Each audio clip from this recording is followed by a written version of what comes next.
everybody. John here again, this time in a little different setting inside, which is great.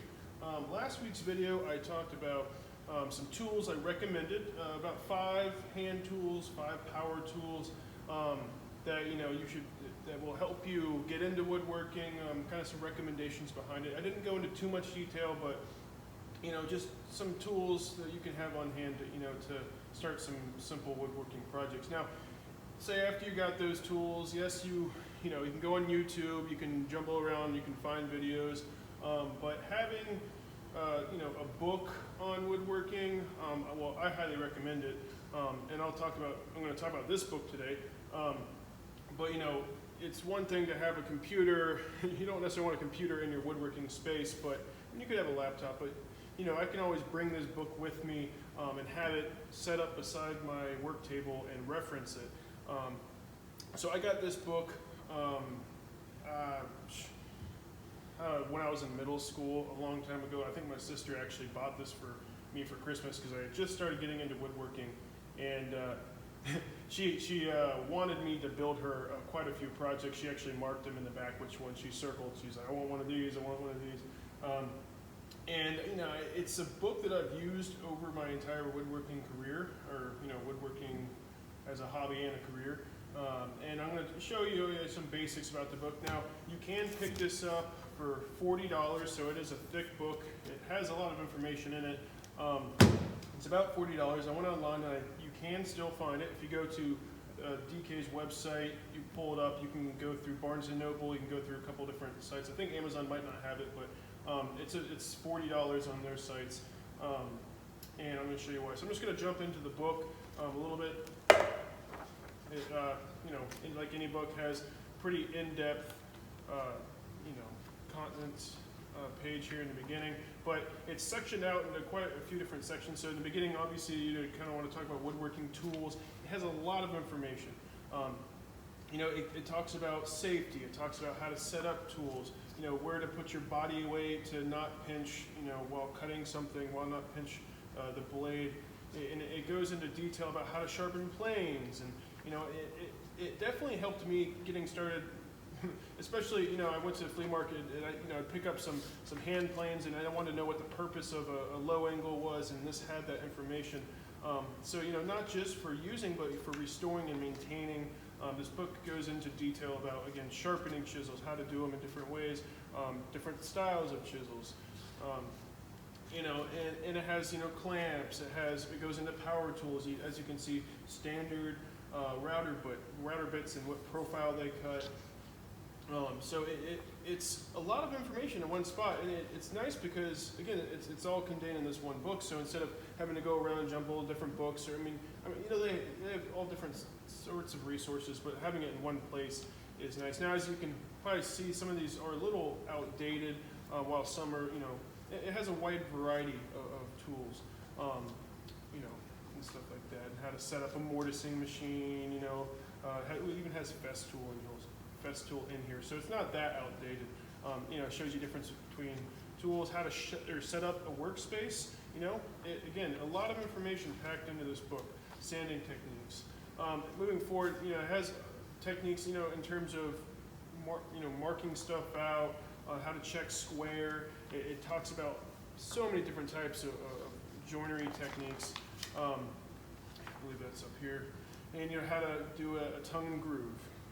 And as I'm flipping through this, I'm not trying to go and talk about every single page here, but I do always like looking back through it to see all the stuff that I referenced back in the day. So moving forward with this, another cool feature is it has a whole section on woods and veneers. So you might get you might see a chunk of wood and not know what type of wood it is, and here you can reference it. It talks about the characteristics, the color. You can decipher between different types of softwoods and hardwoods, what they're mainly used for. So you can see yellow pine. It's a pattern making, shooting boards, musical instruments. So each page also just has information, which is really, really neat. And it goes into exotics. It talks about veneers and stuff like that. Pretty cool. Now, I'd say 60%, if not half of this book is projects, which is really cool, because, well, first, it goes into a little bit of detail, but the coolest thing I like is how they break it down.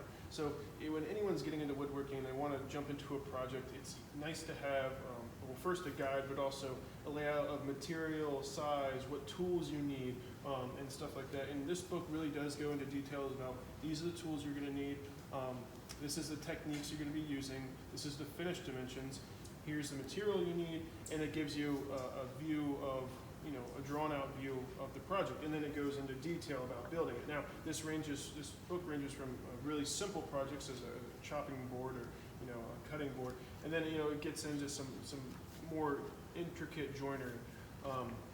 And any of these that have this yellow post-it note are ones that my sister wanted me to make. So about 2/3 of this she expected me to build. I don't really know how many of these projects I have built, but quite a few. But again, it goes through a wide variety of projects. So also with that, and just to kind of show you what I'm about to talk about, is it shows you the layout, the joinery of the, drawn out and rendered of the project. It goes through the steps, and then at the very end, it shows the project, but then it shows a variation. So like an alternative project. So if you want to build this simple bookshelf, but then add some more intricate joinery techniques or maybe more shelves, it kind of goes into some details about that. And really, simple projects. Now, I found that a lot of these furniture projects in here are kind of on the smaller scale. And I found that, well, I've been working on this chair actually here that's in this book, and the chair is only like 3 feet tall. And I don't know if I can sit on it, but the nice thing is it has all the dimensions and all this stuff, so I can take a project and then scale those dimensions up using the same techniques and come out with a nice project. While this book doesn't focus too much on turning, it does have some projects where it talks about turning a small handle or whatnot. Also in this book, it mainly deals with hand tools. A lot of the stuff uses planes, opposed to like a table saw. Though there are parts that, they pull out the router and they do show alternatives again. But it uses a wide variety of tools, which is really cool. And again, the rest of this is all just projects. So I recommend this book because not only does it give you a lot of information, but also, well, it gives you a lot of information on a wide variety of things. And just with this book, not only can you learn about tools, learn about woods and what woods to use, but also be guided on a project, and it can definitely get you started and get you going. And again, some of these techniques might be a little bit more advanced, but they kind of start from easy projects and go into more advanced techniques. So as you're starting with the simpler projects, you'll be able to start venturing into more complex woodworking. So again, this week's video is just real simple. I highly recommend getting either this book or some book like this that just has a lot of information in it. You can spend days looking at this and just getting helpful information. Even with an avid worker like me, I still reference this book all the time, and for different ways, a lot of different stuff. So again, you can pick this up for about $40 online. They still make it, it's still around, it's still good, and I believe they make it in hardcover and softcover. I recommend the hardcover. It's just a little bit more durable. So thank you for joining, and have a good weekend.